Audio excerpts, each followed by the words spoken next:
Hi అండి, అందరికీ నమస్కారం. Welcome to Vijaya media. ఇప్పుడే అందిన వార్త. రాష్ట్రపతికి అనారోగ్యం, టెన్షన్లో నాయకులు. అప్డేట్ రావడం జరిగింది. దానికి సంబంధించిన పూర్తి డీటెయిల్స్ చెప్పడం కోసం నేను ఈ వీడియో చేస్తున్నాను. వీడియోని పూర్తిగా చూస్తేనే నేను చెప్పే సమాచారం మీకు బాగా అర్థమవుతుంది. అలాగే వీడియో నచ్చితే వీడియోకి లైక్ ఇచ్చి నన్ను సపోర్ట్ చేయండి. చాలామంది సబ్స్క్రైబ్ చేసుకోకుండా చూస్తున్నారండి. తప్పకుండా సబ్స్క్రైబ్ చేసుకోండి. అప్పుడే ఇలాంటి మరిన్ని వీడియో చూడడానికి అవకాశం ఉంటుంది. అలాగే వీడియోని లైక్ చేయడం వల్ల ఈ వీడియోని కొంతమందికి రీచ్ అయ్యి ఇన్ఫర్మేషన్ మరి కొంతమంది తెలిసే అవకాశం ఉంటుంది. సో లేట్ చేయకుండా మన వీడియోలోకి వెళ్ళిపోదాం.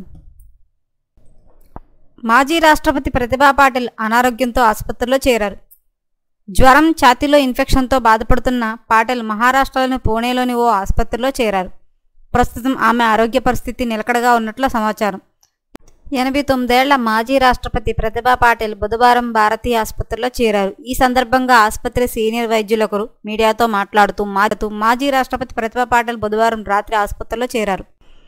ఆమె జ్వరం, ఛాతీలో ఇన్ఫెక్షన్తో బాధపడుతున్నారు. ప్రస్తుతం ఆమె ఆరోగ్యం నిలకడగా ఉంది. చికిత్స కొనసాగుతుంది. వైద్యులు ఆమెను నిరంతరం పర్యవేక్షిస్తున్నారు అని తెలిపారు. ప్రతిభా పాటిల్ భారతదేశానికి మొదటి మహిళా రాష్ట్రపతి. ఆమె 2007 నుంచి 2012 వరకు అత్యున్నత రాజ్యాంగ పదవిలో ఉన్నారు. మాజీ రాష్ట్రపతి ప్రతిభా పాటిల్కి అయితే అనారోగ్యంతో అంటే తీవ్రమైన జ్వరం, ఛాతీ ఇన్ఫెక్షన్తో ఆమె ఆసుపత్రిలో చేరారు. సో వైద్యులు ఆమె ఆరోగ్య పరిస్థితి అయితే నిలకడగా ఉందని అయితే చెప్తున్నారు. ఎప్పటికప్పుడు మరిన్ని అప్డేట్ల కోసం మన ఛానల్ తప్పకుండా సబ్స్క్రైబ్ చేసుకోండి. Thanks for watching.